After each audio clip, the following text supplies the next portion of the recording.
Every film and TV production needs extras. Arnold Schwarzenegger can't just be shooting up A-list talent for a 120-minute runtime, can he? It would get way too expensive. Now, when the WWE needs people to fill in for their skits and segments, they often look to NXT or the independent scene for additional talent, so the person you see in the background today could be the world champion tomorrow. I'm Senior Siete for 7 Wrestling, and let's take a look at 7 cameos from before WWE stars were famous. Now, before we get into this, we appreciate your support, so if you enjoyed this video, please hit the like button, subscribe to the channel, and spinning back fist that notification bell. Number 1. Tables, ladders, and doors. Before going on to become one of the most popular tag teams of all time, Jeff and Matt Hardy were a pair of plaid pajama-wearing high-spot artists who did quite a bit of extra work for the WWE. Here's Jeff Hardy squaring off against Razor Ramon. Here's Matt Hardy against Triple H. Eventually, they would get signed to contracts and be paired with Michael Hayes, which was hilarious because instead of dressing like a manager, like managers do, Hayes decided to dress like his much younger proteges, which was a choice. Now, if you think the Hardys' pay-per-view debut was in a World Tag Team title match against the Acolytes at Fully Loaded 1999, you would be mistaken, because their actual debut was playing the role of doormen at the 1995 King of the Ring tournament. On his Extreme Life of Matt Hardy podcast, Matt would say they had these big jester outfits. They were built for big muscle bodybuilder guys that they did in previous years. Jeff and I found so much comedy in that. And true to form, the Hardys couldn't just stand there and do their job without there being a little bit of danger mixed in. Matt would say, I remember opening a door and someone threw a drink down, like a fountain drink. It was just packed with ice and hard as a rock, and it hit me in the head. I remember it almost knocked me unconscious. Oh, Jeff must have been so jealous. He was probably just standing there trying to figure out how he could fall through 4 tables. Number 2. Cloak and Swagger. The former lunatic fringe Jon Moxley seems like a pretty straightforward guy. Even now, his AEW entrance is just him waltzing through the crowd. Well, not literally waltzing, you know what I mean. But the polar opposite of that no-frills entrance would have to be The Undertaker. Fire, smoke machines, the grasping hands of undead zombies. Taker has done it all. But the thing he's most known for are the mysterious druids that lead his way to the ring. Nameless, faceless, silent harbingers that the dead man has been summoned. Well, usually faceless. At the 2006 Royal Rumble, Kurt Angle squared off against Mark Henry for the World Heavyweight title, and it was kinda weird that they were in the main event. This match wasn't a bigger deal than the John Cena title victory over Edge that had taken place earlier, or the Royal Rumble match itself. But it became clear what was going on after Angle bested Henry in a rather uneventful 10-minute match. The second Angle was announced the winner, the lights went out, a gong sounded, and The Undertaker made his presence felt. And it was pretty impressive. A pair of druids came out bearing large torches while The Undertaker rode out on a horse-driven chariot. Quick note, by the way, wrestling is awesome. Oh yeah, back to the point of all this. The druid to our left, Taker's right, didn't do a great job of covering his face, and it was clearly the future Dean Ambrose. No worries though, Ambrose would get revenge for this silly costume a few years later. Number 3. Child Star. You kids with your fancy internets and your WWEshop.com don't know how good you have it these days. We didn't get a whole new plethora of merchandise to choose from immediately following a talent's return or debut. Punk's back at Survivor Series? Go buy the shirt. Oh, Roman Reigns is back at SummerSlam? Look at all the cool new stuff. Nope. Back in old Senior Siete's day, we used to have to wait for the WWE magazine to come out with its new merchandise catalog, and I'm pretty sure they only updated that catalog quarterly. It was torture. If you want that pink Bret Hart tank top, you gotta wait. If you're a Rooster Booster and you want that new Terry Taylor t-shirt, you gotta wait. You want that new Hulk Hogan's painter cap, you've gotta wait a minute. That girl looks familiar, right?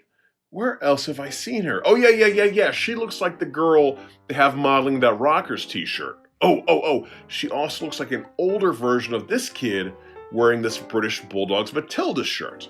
Now, I could be wrong. It could possibly be Punky Brewster. But yeah, I'm pretty sure that's the future billion-dollar princess, Stephanie McMahon. How fun for her to wear a shirt of a guy who would grow up to be her husband's best buddy. And how on brand that Vince probably saved a couple bucks by using his kid in the photo shoot. Speaking of a couple of bucks, number 4, a couple of bucks. Imitating your opponents is a tried and true way of continuing a feud. Here's the NWO impersonating the Four Horsemen, here's the Miz doing his best take on The Rock, and here are the kings of these kinds of antics, D-Generation X impersonating the corporation. But the shoe found itself on the other foot when someone decided to mock the inventors of the term suck it. Okay, maybe not the inventors, but they definitely popularized it. On the October 28, 2008 episode of ECW, The Miz and John Morrison hosted a live episode of their popular web series known as The Dirt Sheet. Things started off with Morrison showing off the jewels that were adorning his 14-pack of abs. Man, I should steal that. From there, they poked fun at Shawn Michaels' mullet and chaps, and Triple H overcompensating with his giant sledgehammer, and eventually they called out the celebrated duo, but of course, it was just a pair of imitators. You think Triple H or Shawn Michaels is going to show up on ECW? No chance. However, this segment is very notable because Triple H was portrayed by Matt Jackson, and Shawn Michaels was played by Nick Jackson. That's right, the Young Bucks had a brief appearance in the WWE before going on to form the first wrestling company since the death of WCW to give the WWE any real competition, better known as AEW. And to make it even more bizarre, John Morris would make a reference to the elite of the elite. Wow, the shaman of sexy, more like the shaman of psychic. Number 5, Pink Cadillac. I'm going to get back on my old man complaining stump for just a moment. Let's talk about theme music. Now, nowadays when you hear a wrestling song you like, odds are it's only a couple of clicks away on YouTube. Back in my day, you had to buy cassette tapes. And mind you, these weren't available like at Sam Goody. You usually had to order them through the WWE catalog or go to a live event. Oh, real? Okay, a cassette tape is a way to listen to music, and Sam Goody was a place that sold cassette tapes. It wasn't until the release of WWF Full Metal the album in 1995 that we could actually just go to a store and buy the dang things. Now, I'd say you kids have it easy these days, but you know, the rest of everything going on in the world might counter that statement. So what's the point in all this? Well, now while we did get wrestling-themed albums in the 80s, most of the songs weren't wrestling theme songs. But one song that managed to sneak on, my personal favorite, is the theme to the Honky Tonk Man, known as Honky Tonk Man. The classic tune would start off with the lyrics, I got my long sideburns and my hair slicked back, coming to your town in a pink Cadillac. Just a honky tonk man. So, when it came time for the greatest Intercontinental Champion of all time to make his way to the ring for WrestleMania 6 to debut his new hit single, Hunka Hunka Honky Love, he needed a grand entrance. He needed a pink Cadillac. And that's exactly what he got. What an amazing spectacle. Honky, Greg Valentine, and Jimmy Hart in the back, pair of honkettes in the front, and the driver was actually the owner of the car and a man who would go on to win 3 WCW World titles. None other than Diamond Dallas Page. It would be another 12 years before the Master of the Diamond Cutter would make his in-ring WrestleMania debut, and by then, fortunately, all theme musics were readily available online. Number 6, meet Megan Miller. WrestleMania 30 had the potential to be an outright disaster. The original card featured a main event where Randy Orton would defend his unified world title against Batista, who had really failed to capture the audience's imagination and was just getting booed out of every building. We also had a very bitter CM Punk going up against Triple H, and way down the card, the most popular man in the company, Daniel Bryan, would be facing an ice-cold Sheamus. But fortunately, once CM Punk took a powder, the WWE took a look at itself and saw the error of their ways and gave us the first feel-good ending to a WrestleMania in quite some time. And unfortunately, it was all downhill from there. Bryan's reign was cut short due to injuries, and in its place we got a feud between Stephanie McMahon and Daniel's new bride, Brie Bella. On the final Raw before their match at SummerSlam 2014, Stephanie would come to the ring claiming that there was some unfortunate news had been brought to her attention and she had no choice but to intervene. She then brought out the physical therapist who had been working with Daniel Bryan, a young woman by the name of Megan Miller. Look familiar? Well, she should, because she's none other than one half of the former women's tag team champions, Chelsea Green. After much cajoling, Megan would admit that she was having an affair with Daniel Bryan. Ooh, nobody tell Cordona. An enraged Brie would come to the ring and Stephanie would have some fun at her expense, saying that after each physical therapy session, Megan was left saying, yes, yes, yes. That was not bad. So Brie hauled off and slapped Megan in the face, and JBL, for once, was the voice of reason when he said, well, it's Daniel she should be mad at. Which is kind of true. We don't know if Megan was lying. Truth be told, we would never find out, as after this segment, Megan Miller was never mentioned again. Bryan himself would say in an interview with IGN that the segment was stupid and groan-worthy, and yeah, he's not wrong. Fortunately, this was just a horrific short chapter in Chelsea's career, and she is currently killing it on SmackDown. Number 7, You Can See Him. Briefly, the 2000 WCW-themed feature film Ready to Rumble is really, really friggin' dumb. And don't get me wrong, I can find something fun in just about any wrestling movie. I don't care if it's Roddy Piper and Body Slam. I don't care if it's Hulk Hogan and No Holds Barred. Heck, I even watched Backyard Dogs back in the day. Do yourself a favor, do not look that one up.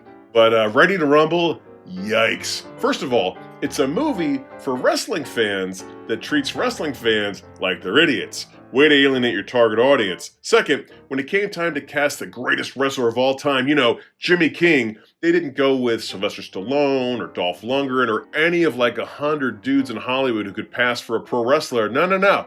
They went with Oliver Platt, who is a wonderful actor, but a pro wrestler he is not. Never mind the fact that this movie is bursting at the seams with, wrestlers? You telling me Bam Bam Bigelow couldn't have played that role? You're telling me the role of Jimmy King has so much emotional nuance that the Bammer couldn't handle it? Dude was in major pain and he killed it. He would have been fantastic as Jimmy King. Was Oliver Platt packing theaters back then? Was he some kind of huge box office draw? Sorry, I'm getting worked up. Okay. I will think of 3 nice things to say about this movie. Okay, Nitro Girl Che is in it. She's my favorite. The Triple Cage was cool. I love it when wrestling organizations get fancy with their cages. And, oh yeah, the whole point of this whole video, believe it or not, John Cena is in this movie. If you check out the background of this scene between Goldberg and Oliver friggin' Platt, sorry. In the background, you'll see John Cena sitting down at a weight machine with a blonde, flat-top haircut, which, in hindsight, is great for John, because now The Marine isn't the worst movie he's ever been in. Well, there's our list. Did we forget any other cameos from WWE stars before they were famous? If so, please leave them in the comments section below. Also, if you enjoyed this, please like the video, subscribe to the channel, and hammerlock that notification bell. Until next time, I'm Senior Siete for 7 Wrestling saying bye-bye.